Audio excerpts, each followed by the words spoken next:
Ya, sahabat, kita jumpa lagi di kanal saya Perspektif Andre Vincent Wenas. Meninggalkan tahun 2021 memasuki tahun 2022, isu mengenai intoleransi dan rasisme ini masih perlu mendapatkan sorotan agar kita selalu sadar betapa binekanya bangsa kita dan perlunya persatuan bangsa ini. Ada catatan menarik dari Bapak Dr. Haidar Alwi mengenai persoalan ini yang berjudul Selamat Tinggal Tahun Intoleransi dan Rasisme. Seorang pemuda karena doktrin delusif keunggulan tanpa ketakwaan tiba-tiba merespon pernyataan pejabat tinggi keamanan yang dianggap menistakan agama dan bermuatan rasisme dengan pernyataan cemooh di atas panggung di hadapan umat yang memujanya. Nah, umat medsos, sahabat, gaduh terbelah dua. Pernyataannya seketika jadi trending topik dan viral. Agamawan yang tak punya rekam jejak prestasi keilmuan ini pun makin tenar karena dipuja hingga dicium kakinya dan dihujat seolah pemecah rekor semua penjahat yang pernah lahir di bumi ini sampai semua orang yang seetnisnya. Nah, tragisnya sahabat, bukan hanya dia seorang yang diagungkan sebagai super iblis karena ulah yang buruk dan celotehnya yang biadab di atas panggung,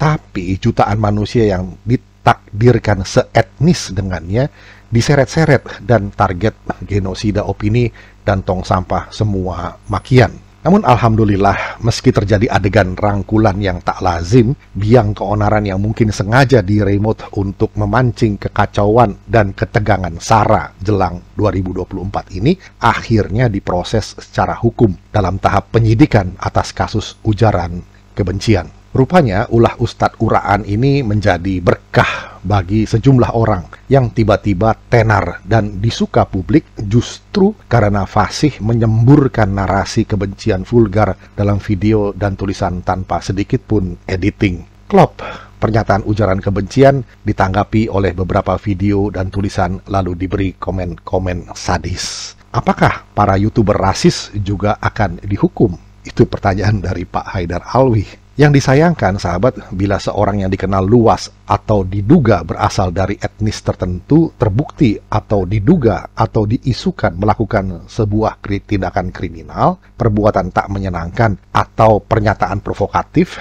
maka biasanya pertama, dia divonis di medsos sebagai super jahat dan terus di blow up seolah lebih sadis dari pemerkosa massal, pembunuh berantai, bandar narkoba, dan koruptor ratusan triliun uang negara hingga terkesan seolah kejahatan hanya dilakukan oleh orang dari suku tertentu yang dipandang biadab secara natural karena tidak punya budaya kesantunan. Kedua, perbuatannya juga etnisnya tidak diukur dengan standar etika umum dan norma hukum yang berlaku karena bukan warga negara asli, tapi hanya pendatang, penumpang, pengungsi, tamu tak tahu diri, dan aneka stigma yang tak pernah patut ditulis dan dibaca seperti sebutan penjajah. Karenanya layak dihukum oleh opini publik medsos sebelum atau sesudah diputuskan oleh pengadilan.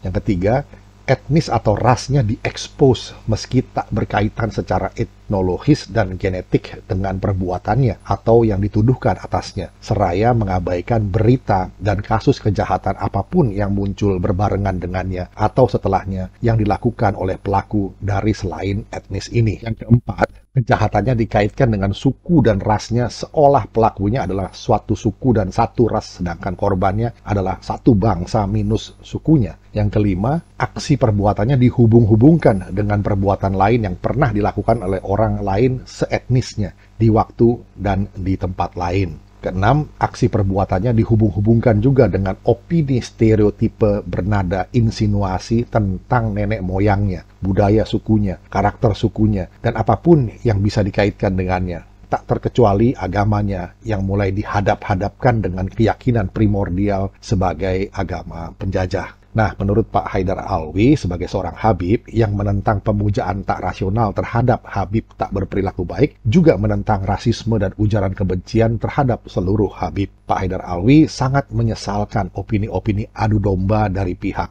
ketiga. Kritik-kritik dari Pak Haidar Alwi selain ditentang oleh anasir fanatik di dalam komunitasnya, juga para pemujanya tak terdengar jelas di tengah hiruk-pikuk generalisasi narasi rasisme yang bising. Nah, semoga jelang 2022 kegaduhan dan ketegangan tidak perlu yang menguras banyak energi bangsa dan mengalihkan perhatian kita dari agenda-agenda utama negara yang kita cintai ini menjadi masa lalu. Amin. Nah, demikian catatan atau caveat dari Dr. Haidar Alwi mengenai isu intoleransi dan rasisme yang masih kental rupanya di belantika bangsa kita. Jangan sampailah kita terjerumus dari isu intoleransi dan rasisme ini, justru kita melawannya dengan isu rasisme juga terhadap suku tertentu. Demikian catatannya, semoga menjadi perspektif. Kita jumpa lagi di session berikutnya. Terima kasih.